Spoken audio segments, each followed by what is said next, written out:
Today on the Tech Bytes podcast, we're talking about the evolution of SD-WAN to encompass Zero Trust Network Access, or ZTNA. Our sponsor is Fortinet, and we're going to dig into how Fortinet's SD-WAN and the FortiClient combine to support work from anywhere with Zero Trust. Our 40 guests are Nirav Shah, he is VP of Products, and Alex Samonte, Director of Technical Architecture. Nirav and Alex, welcome back to the podcast. So the use cases for SD-WAN around branch connectivity and multi-cloud are clear, and we've talked about them, but how do you see SD-WAN being relevant for this idea of working from anywhere? No, absolutely. If you look at today's work from anywhere or a hybrid workforce, it's clear, right, that users are everywhere. And there are two big priorities they have. They want to be secure as they go out and select applications, and they want a better user experience.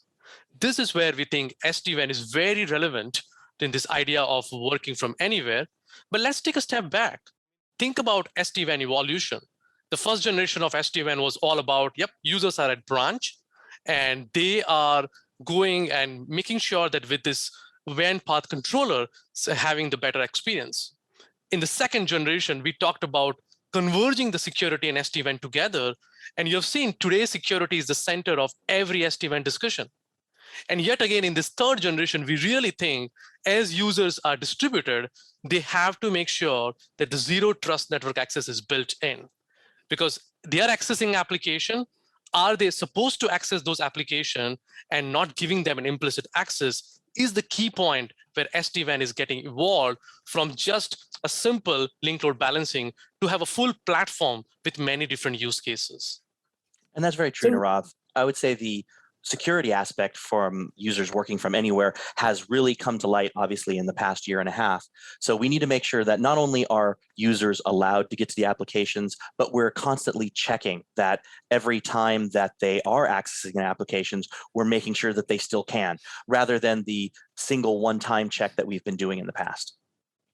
So I think the other thing to notice here is how SD-WAN went from being a WAN technology to being a branch technology, this idea of welding security into the SD-WAN, sometimes it's called SASE, and then how suddenly SASE went on into the next generation, which is this remote perimeter, and how the SD-WAN became a VPN integration and a share, and then it became an access to get where you go to the cloud from anywhere to anywhere. It's very interesting how rapidly that transition has made in terms of product development. And you're a vendor. It just amazes me how quickly this has cycled through. How's that transition been? Yeah, it's a great question, because look, if you see SD-WAN as a technology, when we talk to our customers, oftentimes SD-WAN is viewed as a point product. At Fortinet, it's all about the platform, and we are building organically rather than acquiring company and stitching them together to make sure that SD-WAN, security, even the connection to the branch, all of those components are built in. And as more and more customers are deploying that, and especially in today's environment, this whole idea of evolving from VPN to the zero trust network access, we thought rather than giving them another product, why don't we just build in the access proxy?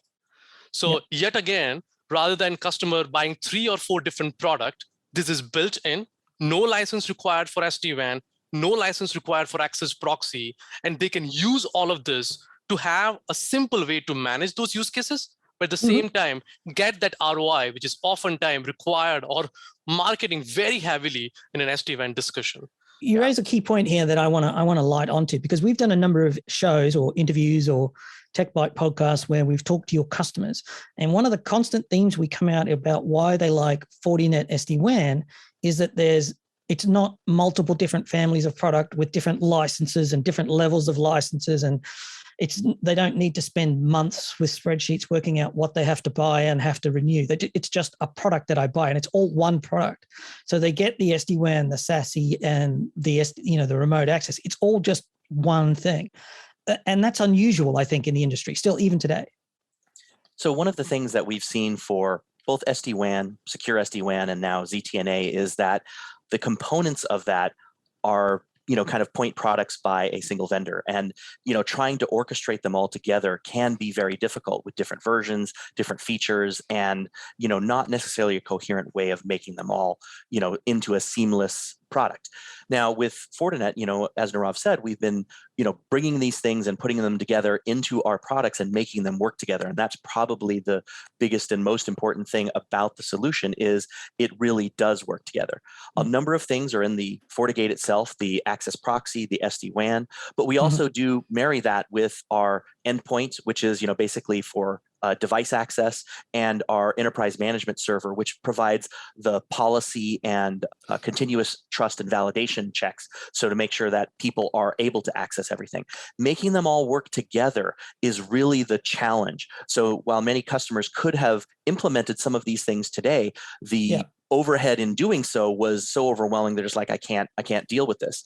By integrating them and automating all of these pieces together as a single product, that's where the customer really benefits. Now that's really important, that unification. Instead of welding together 4 or 5 different products, DNS firewall over here, and then a firewall over here, and a VPN concentrator, and an SD-WAN product here, and a threat detection engine here, and an app inspection thing. The thing about Fortinet is they're just kind of welding it all into one box. And this is where zero trust comes in, right? There's zero trust network access. So Nirav, why don't you explain how zero trust is coming to the Fortinet SD-WAN solution set? So the foundation of SD-WAN was really about giving them a better application experience. And in today's most conversations, what our customers say is, hey, as I'm accessing those applications, are my users allowed to do that? And that become a very natural discussion for us of them accessing the application and we giving them the right access, right? What they don't want is, yes, those application steering happening, but my user is accessing every application. So now the ZTNA tie-in to SD-WAN really allows them to do 2 things simultaneously. Number one, is this the business application that I want to steer on the right path? SD-WAN helps. But at the same time, is this the right user who is supposed to access that application sitting anywhere? And those two make a natural connection to have it together. And now they really like to have them integrated with a single management. So they don't need to worry about 2 different products, but naturally they're getting the benefit of both accessing as well as experience. You don't want to deploy an SD-WAN and then have to deploy something different for zero trust. Because to me, it's all one of the same thing. The branch network remote access user. This is this idea of distributed work, is that work happens wherever you are. If you're in the branch, or you're at a coffee shop, whether you're at home, whether you're at grandma's house, it doesn't really matter. It's all the same. And so to my mind, the natural fit for ZTNA or zero trust networking, which is kind of like VPN with some stuff added to it, right? But it should all come into one platform, one administrative console, one administration point, one operational point. Right. One thing I would say, the evolution of VPN to ZTNA, the inside that means trusted was not really a failing of VPN, but many people never implemented policies to treat people working remotely more securely.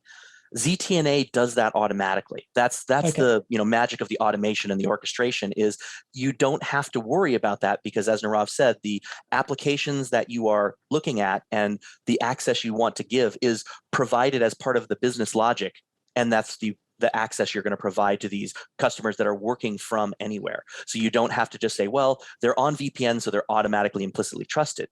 Here, they're working from anywhere. They're not automatically implicitly trusted except for the things that are available to that user at that particular time. So can you talk a little bit about your ZTNA architecture? I know Nirav earlier mentioned a proxy, so I'm trying to figure out how it all fits together. Sure. So there are 4 main components for ZTNA. The first one is the device agent, which is the FortiClient on our side. So that is what is connecting you to the network and making sure that you have secure access. The next piece is basically the cloud policy and trust check, which happens with our EMS cloud.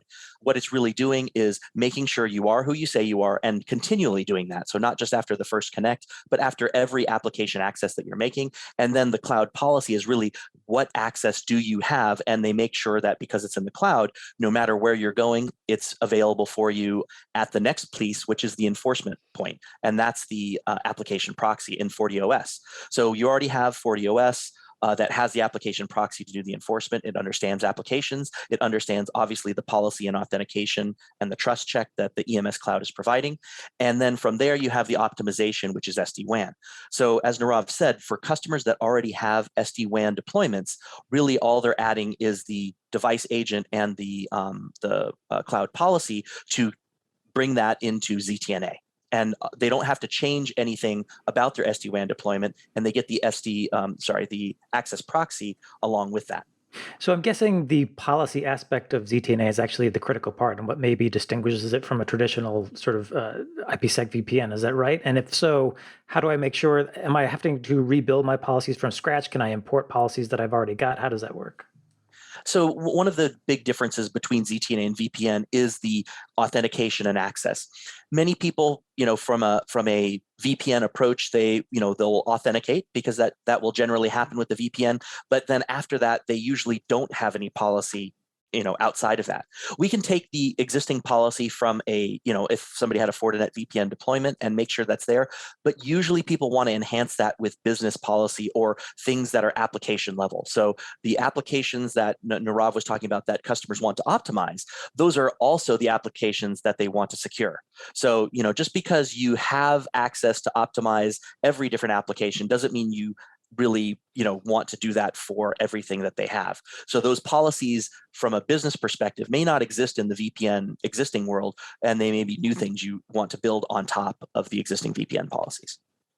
So this is in a real sense, you're actually unifying the WAN and the VPN at an operational level. So that is, you say in the WAN, I want this security level. When I'm in a VPN, I want at least that VPN level, but maybe I want to lift both up. So I talk a lot about lifting the floor, not raising the ceiling. What you want when it comes to IT security is raising the floor so that everybody comes up to a minimum level of security rather than trying to improve security just for one piece of the network. Like having amazing security in the data center doesn't actually solve your overall security challenge.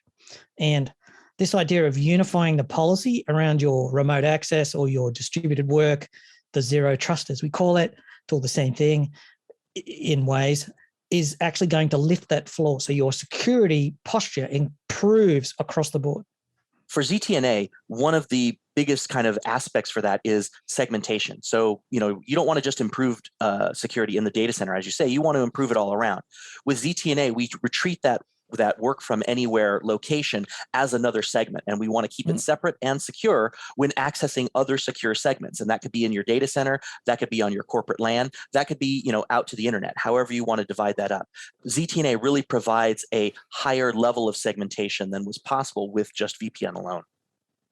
So one thing I guess I'm taking away from this conversation is that it sounds like what you're trying to do is, if I as a customer have invested in SD-WAN, you can bring ZTNA to that now to sort of extend the value of that investment. Is that the idea? That is absolutely the idea, because this is really about not buying yet another product and simply enable the use case. As you know, we have done that in FortiOS for a number of use cases. And this is something we have been doing it for last 2 years, and great to see customers have started deploying as the part of the SD-WAN journey rather than having it yet another product, different management. And we've been talking about SD-WAN for a long time, and it sounds like it's actually a significant now part of your portfolio. Is that right? SD-WAN is really, we are very serious at Fortinet, both in terms of innovations and as well as in terms of understanding the use cases as the future is evolving. And it's great to see that from 4 years ago, where we started SD-WAN with almost no revenue, today, if you listen to our last earnings, we talked about almost 15% of our company's revenue brings into SD-WAN business. So that's great. We are already seeing thousands of customers deploying it. And that goes back to this idea of having an organic innovations to enable the use cases rather than keep building the point products. So hang on, let me just check that for a minute. You're saying that SD-WAN is 15% of the total revenue for Fortinet today. So Fortinet, if you think of Fortinet as a company that makes firewalls or security products, SD-WAN is kind of like 1/5 of the company already. So that's not a little bit of the company. That's not an accessory or a nice to have. That's you riding the crazy train to retirement success, it sounds like. And that's exciting, right? This, as you said it very well, it's the 15% of the revenue. And this has been done over the last 3 to 4 years from almost zero. And it goes back to that architecture, how we design, how we talked about security and SD-WAN has to be together. But yes, we are known as a firewall company, but at the same time, we have a significant investment into networking. And SD-WAN plays a huge role. In the other podcast, we talked about SD branch with AP and switches. So we are a big investment into networking, and great to see that the business is seeing that, as well as the customers are adopting it. Yeah, I mean, it's so if I was a customer and I suddenly realized that it was 15% of the business and growing, I'd be reassured somewhat that SD-WAN was a product that Fortinet was committed to. And that's absolutely right. This is where I think the big picture for us is to keep that focus on building the platform, right? And that strategy of fabric as a platform, and inside that, building these use cases as part of FortiOS continues to be our big focus. So we have talked in the past about secure SD-WAN, SASE, and now we're talking about ZTNA. But as you can see, at the end of the day, it's the same FortiOS that customers can deploy anywhere. And that's the flexibility SD-WAN gives you. You want to deploy at branch or at home, or even at working from anywhere using that client that Alex talked about, or in multi-cloud. It's the same software, same management, an easier way for you to expand for any of your users and get those benefits of ROI, because again, no license required, whether it's SD-WAN or ZTNA in FortiOS. Well, that does bring us to the end of our time for this podcast. If folks want to find out more about Fortinet, about SD-WAN, about ZTNA, where should they go? So they can go to Fortinet.com, where they'll find specific pages on SD-WAN, as well as the Zero Trust Network Access. They both have the great content to learn more. Fantastic. We'll have links in the show notes for folks to find out all the information they need. Thanks, Alex, and thanks, Nirav, for joining us, and thanks to Fortinet for being a sponsor. You can find this and many more fine, free technical podcasts and our community blog at packetpushers.net. You can follow us on Twitter at packetpushers, find us on LinkedIn, and rate us on Apple Podcasts. And last but not least, remember that too much networking would never be enough.